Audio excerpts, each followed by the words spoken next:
ಈಗ ಡೈರೆಕ್ಟರ್ ಬಗ್ಗೆ ನಾನು ಮಾತನಾಡ್ತೀನಿ. ನಾನು ಈ ಹಿಂದೆ ಸಾಕಷ್ಟು ಡೈರೆಕ್ಟರ್ ಬಗ್ಗೆ ಟೀಕೆ ವ್ಯಕ್ತವಾಗಿದ್ದು ನೋಡಿದ್ದೀನಿ. ಫಾರ್ ಎಕ್ಸಾಂಪಲ್ ರಾಮ್ ಗೋಪಾಲ್ ವರ್ಮಾ ಅವರು ಸಿಕ್ಕಾಪಟ್ಟೆ ಕಾಂಟ್ರವರ್ಷಿಯಲ್ ಮಾಡ್ತಾ ಇರ್ತಾರೆ.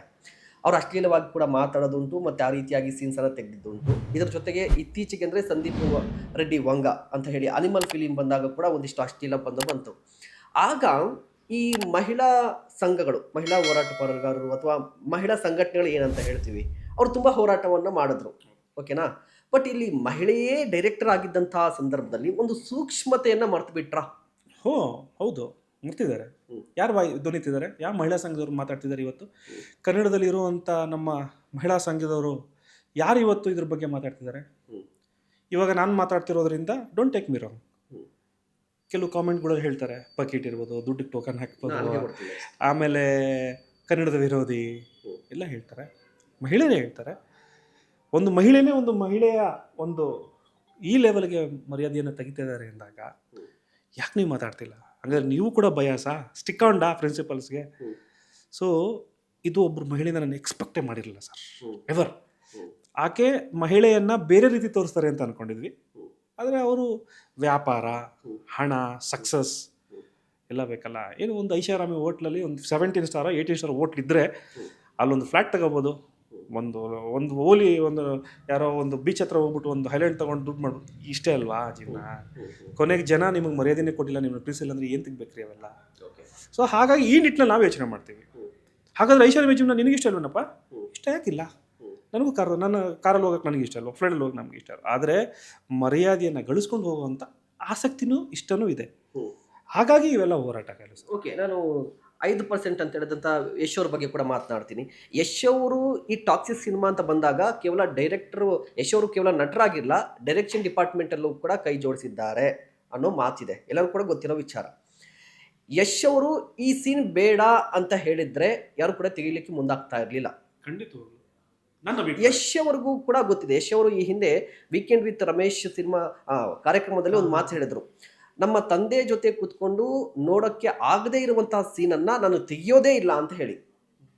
ಈ ಆರಂಭದಲ್ಲಿ ಅಂದರೆ ಬೆಳೆಯುವಂತಹ ಸಂದರ್ಭದಲ್ಲಿ, ಈಗ ಬೆಳೆದಾಗಿದೆ, ನಾನು ಏನು ಮಾಡಿದ್ರು ರೆಡಿ, ಏನು ಮಾಡಿದ್ರು ನೋಡ್ತಾರೆ ಅನ್ನುವಂಥ ಮೆಂಟಾಲಿಟಿಗೆ ಯಶ್ ಅವರು ಬಂದ್ಬಿಟ್ಟಿದ್ದಾರಾ? ಅವತ್ತು ಯಶ್ ಬೆಳೆದಿದ್ರು, ಇವತ್ತು ಯಶ್ ಬೆಳೆದಿದ್ದಾರೆ. ಯಶ್ ಅವ್ರು ನಾವು ಇವತ್ತು ಬಿಟ್ಕೊಡಲ್ಲ. ಆದರೆ ನೆಗ್ಲಿಜಿಬಲ್ ಆ್ಯಕ್ಟ್ಸ್ ಆಗ್ಬಿಡುತ್ತಲ್ಲ, ಪ್ರೇಕ್ಷಕರು ನಾವಿರೋದೇ ನೀವು ತಪ್ಪು ಮಾಡಿದಿರ ಅಂತ ಹೇಳೋಕ್ಕೆ. ಎಲ್ಲೋ ಒಂದು ಕಡೆ ಆ ಸಕ್ಸಸ್ಸು ಇದರಲ್ಲಿ ಅಥವಾ ಆ ಒತ್ತಡದಲ್ಲಿ ಮೈ ಮರ್ತಿರ್ಬೋದು, ಇನ್ನೂ ಸಿನಿಮಾ ಬಂದಿಲ್ಲ. ಇವತ್ತೂರು ಕೂಡ ಯಶೋರು ನಾಳೆ ಬೆಳಗ್ಗೆನೋ ನಾಡಿದ್ದು ಬಂದು ಇಲ್ಲ ಇದನ್ನು ಸ್ವಲ್ಪ ಸರಿಪಡಿಸೋಣ ಅಂತ ಒಂದು ಮಾತು ಅಂದ್ಬಿಟ್ರೆ ತಿರ್ಗಾ ಆ ಪ್ರೀತಿ ವಿಶ್ವಾಸ ಮುಖ್ಯ ಬಂದ್ಬಿಡುತ್ತೆ. ರೆಕ್ಟಿಫೈ ಮಾಡ್ಕೊಂಡ್ರು. ಯಾಕಂದರೆ ತಪ್ಪು ಅಂತ ಹೇಳ್ತಿಲ್ಲ ಸರ್, ಅರಿವು ತಪ್ಪಲ್ಲ. ಬಟ್ ನನ್ನ ಜನ ಇಷ್ಟಪಡ್ತಿದ್ದು ಹಿಂಗಲ್ಲ. ನಾನು ಹಿಂಗಿದ್ದಕ್ಕೆ ಕುಟುಂಬದ ಸಿನಿಮಾಗಳು ಮಾಡೋದಕ್ಕೆ, ನನ್ನ ನಗಿಸೋದಕ್ಕೆ ನನ್ನ ಪ್ರೀತಿಸ್ತಾ ಇರೋದು. ಎಲ್ಲ ಒಂದು ಕಡೆ ನಾನು ಸಡನ್ನಾಗಿ ನಾನು ಹಾಲಿವುಡ್ನ ಇಷ್ಟಪಡಬೇಕು ಅಂದ್ಬಿಟ್ರೆ ಹಂಗಾರೆ ಇದೆ ಇಲ್ಲಿ ಈ ತಳಿ, ಈ ತಂದೆ ತಾಯಿ. ಓಕೆ, ನಾನು ಅಲ್ಲಿ ಬಂದೆ, ಸುಳ್ಳ ಆಯ್ತು. ಓಕೆ, ಈಗ ಅದು ಬಿಟ್ಬಿಡೋಣ. ಆಯಿತು, ಈ ಟೀಸರ್ ಇಷ್ಟನೇ ಇರಲಿಲ್ಲ ಅಂತ ಹೇಳಿದ್ರೆ 200 ಮಿಲಿಯನ್ ರೀಚ್ ಆಗ್ತಿತ್ತಾ? ಈಗ ಯಾರೆಲ್ಲ ವಿರೋಧ ವ್ಯಕ್ತಪಡಿಸ್ತಾ ಇದ್ದಾರಲ್ವಾ ಟೀಸರ್ ಬಗ್ಗೆ, ಹಾಗಾದ್ರೆ ಟೀಸರ್ ನೋಡೋರ ಸಂಖ್ಯೆ, ಇಷ್ಟಪಡೋರ ಸಂಖ್ಯೆ, ಲೈಕ್ಗಳನ್ನ ಸಂಖ್ಯೆ ಕೂಡ ಜಾಸ್ತಿ ಇದೆಯಲ್ವಾ ದಾಖಲೆ ಮಟ್ಟದಲ್ಲಿ? ಅಂದ್ರೆ ಟೀಸರ್ ಅನ್ನ ಇಷ್ಟಪಡ್ತಾ ಇದ್ದಾರೆ ಅಂತ ಅರ್ಥ ಅಲ್ವಾ? ಟೀಸರ್ನ ಇಷ್ಟಪಡ್ತಿರೋದಕ್ಕಿಂತ ಟೀಸರ್ನ ಕಾದು ನೋಡೋರು ಇದ್ದಾರೆ ಸರ್. ಟೀಸರ್ನ ಕಾದು ನೋಡಿರುವಂಥದ್ದು, ಟೀಸರ್ ಟಾಕ್ಸಿಕ್ ಬರುತ್ತೆ ಅಂತ ಕಾದಿರೋವಂಥದ್ದು ವರ್ಷಾನುಗಟ್ಲೆ. ನಾನು ಒಬ್ಬ ಏನೋ ಲಾಯರ್ ಸೂಟ್ ಹಾಕಿದಾರೆ ಅಂತ ಏನೋ ಇದೆಯಂತೆ, ನಮ್ದು ಎಷ್ಟು ಕಲರ್ ಆಗ್ಬಿಡುತ್ತೆ, ಏನೋ ನಮ್ದು ಇದೆ. ಬಟ್ ಆ ವ್ಯೂ ನೋಡಿದ್ದೀನಿ, ಯಾವ ಮನಸ್ಥಿತಿಲಿ ನೋಡಿದೆ, ಉದ್ದೇಶ ಚೆನ್ನಾಗಿತ್ತು, ನೋಡಿದ್ಮೇಲೆ ನನ್ನ ಅಭಿಪ್ರಾಯ ಏನಾಯ್ತು ಅಂತ ನಿಮ್ಗೆ ಗೊತ್ತಿಲ್ವಲ್ಲ. ಆದರೆ ನಾನು ವ್ಯಕ್ತಪಡಿಸ್ತಾ ಇದ್ದೀನಿ. ನೋಡಿ, ಭಾರಿ ಖುಷಿಯಿಂದ ನೋಡಿ, ಎಕ್ಸ್ಪೆಕ್ಟೇಷನ್ ಸರ್, ನಿರೀಕ್ಷೆ. ಅವ್ರೇನು ನಮಗೆ ಬಂದು ಅನ್ನ ಕೊಡಲ್ಲ ಸರ್, ಆದರೆ ನಾವು ಅವ್ರನ್ನ ಸಿನಿಮಾಗಳನ್ನ ದುಡ್ಡು ಕೊಟ್ಟು ನೋಡ್ತೀವಿ, ನಾವು ಅನ್ನ ಕೊಡ್ತಿದ್ದೀವಿ ಅವರಿಗೆ. ಡೋಂಟ್ ಟೇಕ್ ಮಿ ರಾಂಗ್, ಹೌದು ನಾವು ಅವ್ರಿಗೆ ಅನ್ನ ಕೊಡ್ತೀವಿ, ಅನ್ನ ಕೊಟ್ಟು ಪ್ರೀತಿಸ್ತಾ ಇದ್ದೀವಿ. ಬರೀ ಅವ್ರನ್ನ ಸ್ಕ್ರೀನ್ ಮೇಲೆ ನೋಡಿ. ವಿದ್ಯಾವಂತ ಮೆಚುರಿಟಿ ಇರೋರು ಓಕೆ, ವೀಕ್ ಮೈಂಡರ್ಸ್ ಇರೋವಂಥವ್ರು ಮಕ್ಳುಗಳು ಕತೆ ಏನಾಗಬೇಕು, ನಮ್ಮ ಅಪ್ಪನೇ ಕಾದು ನೋಡ್ತಾನೆ ನಾನೇನು ನೋಡಬೇಕು ಅನ್ನೋದೇನಾದ್ರೆ ಏನಾಗುತ್ತೆ. ಸೊ ಹಾಗಾಗಿ ಇವೆಲ್ಲವೂ ಕೂಡ ನಾವು ಪರಿಗಣಿಸಬೇಕಾಗುತ್ತೆ sir. I think mister Yash will rectified.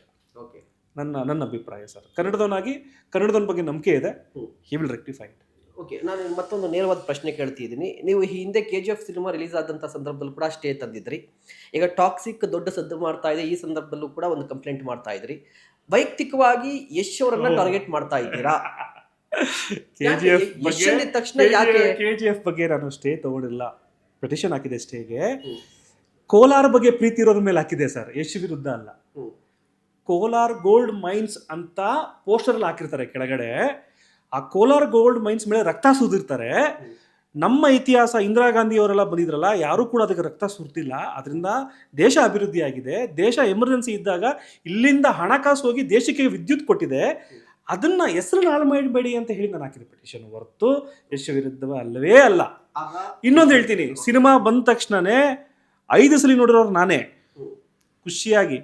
Yash ಅವ್ರನ್ನ ನಾವು ಎಲ್ಲರೂ, ನಮ್ಮ ಸ್ನೇಹಿತರೆಲ್ಲರೂ ಕೂಡ ಮೊದಲನೇ ಸಿನಿಮಾಯಿಂದನೂ ಕೂಡ ಅವ್ರನ್ನ ನೋಡ್ಕೊಂಡು ಬರ್ತಾ ಇದ್ದೀವಿ, ಪ್ರೀತಿಸ್ಕೊಂಡ್ಬರ್ತೀವಿ. ಯಾವುದೇ ವಿರುದ್ಧ ಅಲ್ಲ.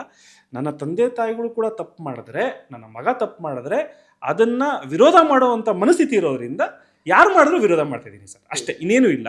ಓಕೆ, ಯಾರು ಮಾಡಿದ್ರು ವಿರೋಧ ಮಾಡ್ತಿದ್ರಿ. But what next? ಈಗ ಕಂಪ್ಲೇಂಟ್ ಆಗಿದೆ, ಕ್ರಮ ಆಗಲಿಲ್ಲ ಅಂದರೆ ವಾಟ್ ನೆಕ್ಸ್ಟ್? ನನಗೆ ಕಾನೂನು ಗೊತ್ತಿರೋದ್ರಿಂದ, ಓದ್ಕೊಂಡಿರೋದ್ರಿಂದ ಈಗ 7 ದಿನ ನೋಟಿಸ್ ಕೊಟ್ಟಿದ್ದೀನಿ. 7 ದಿನ ನೋಟಿಸ್ ಕೊಟ್ಟಿಲ್ಲ ಅಂದರೆ ನಾನೇನು ಟಾಕ್ಸಿಕ್ ವಿಚಾರವನ್ನು ಒಂದು ಕೇಸ್ಲ ಥರ ತಗೊತೀನಿ, ಅಗೇನ್ಸ್ಟ್ ದಿ ಗೌರ್ಮೆಂಟ್ ಕೇಸ್ ಹಾಕ್ತೀನಿ, ನ್ಯಾಯಾಲಯಕ್ಕೆ ಹೋಗ್ತೀನಿ, ಹೇಳ್ತೀನಿ ಸೆನ್ಸಾರ್ ಮಂಡಳಿ ಅವ್ರಿಗೆ ಕುಂತಿರೋದು ವೇಸ್ಟು, ಡಿಪಾರ್ಟ್ಮೆಂಟ್ ಕ್ಲೋಸ್ ಮಾಡಿ, ಸಿನಿಮಾಗಳು ಯಾವ್ದು ಬೇಕಾದ್ರೂ ಬರಲಿ ಅನ್ನೋ ರೀತಿ ಪೆಟಿಷನ್ ಹಾಕ್ತೀನಿ. ಖಂಡಿತ ನ್ಯಾಯಾಲಯದಲ್ಲಿ ಇರುವಂಥ ನ್ಯಾಯಾಧೀಶರು ಇವತ್ತು ನಮ್ಮ ದೇಶದಲ್ಲಿ ಅತಿ ಸೂಕ್ಷ್ಮವಾಗಿ ವಿಚಾರವನ್ನು ನೋಡ್ತಿರೋದ್ರಿಂದ ನಮ್ಗೆ ನ್ಯಾಯ ಸಿಗುತ್ತೆ. ಮುಂದೆ ನಾಳೆ ಬೆಳಗ್ಗೆ ಇಂಥ ಒಂದು ಟ್ರೀಸರ್ಸ್ಗಳು, ಅಶ್ಲೀಲತೆಯನ್ನು ಯೂಟ್ಯೂಬಲ್ಲಿ, ಫೇಸ್ಬುಕ್ಕಲ್ಲಿ ಸಿನಿಮಾದವ್ರು ಬಿಡೋ ಅಂತ ಧೈರ್ಯನೇ ಮಾಡಲ್ಲ. ಆ ರೀತಿ ನಾನು ಮಾಡ್ತೀನಿ ಸರ್. ಕೊನೆಯದಾಗಿ ಪ್ರಶ್ನೆ, ಲೋಹಿತ್ ಅವರು ಇದೆಲ್ಲವನ್ನು ಮಾಡ್ತಿರೋದು ಪ್ರಚಾರಕ್ಕೋಸ್ಕರ? ಖಂಡಿತವಾಗ್ಲೂ ಇಲ್ಲ ಸರ್. ಯಾವುದೇ ಒಳ್ಳೆಯ ಉದ್ದೇಶದಿಂದ, ಯಾವುದೇ ಒಂದು ಸಮಾಜದ ಕಾಳಜಿ ಇರೋದ್ರಿಂದ ನಾನು ಮಾಡ್ತಿರೋದ್ರಿಂದ, ಅದು ನನಗೆ ಪ್ರಚಾರ ಬೇಕೇ ಬೇಕು. ಅಂದರೆ ಪ್ರಚಾರ ಇವ್ರು ಮಾಡ್ತಿರೋದು ಪ್ರಚಾರ, ಸಿನಿಮಾದವರು ಬಟ್ಟೆ ಬಿಚ್ಚಿ ತೋರಿಸ್ತಾ ಇದ್ರಲ್ಲ ಅದು ಪ್ರಚಾರ. ಬಟ್ಟೆ ಹಾಕ್ಕೊಂಡು ಮಾಡಿರೋ ತಪ್ಪು ಅಂತ ಹೇಳ್ತೀನಿ, ಇನ್ನೂ ನೀವು ಪ್ರಚಾರ ಅಂದರೆ ನಾನೇನು ಮಾಡೋಕ್ಕಾಗಲ್ಲ. ಅಟ್ಲೀಸ್ಟ್ ಈ ರೀತಿ ಪ್ರಚಾರ ಸಿಗುತ್ತೆ, ಬಟ್ಟೆ ಹಾಕ್ಕೊಂಡು ಒಳ್ಳೇದು ಮಾತಾಡಿದ್ರೆ ಪ್ರಚಾರ ಸಿಗುತ್ತೆ ಅಂದರೆ ದಯವಿಟ್ಟು ಕಂಟಿನ್ಯೂ ಮಾಡಿ, ಸಮಾಜ ಉದ್ಧಾರ ಆಗುತ್ತೆ. Thank you so much sir. Thank you.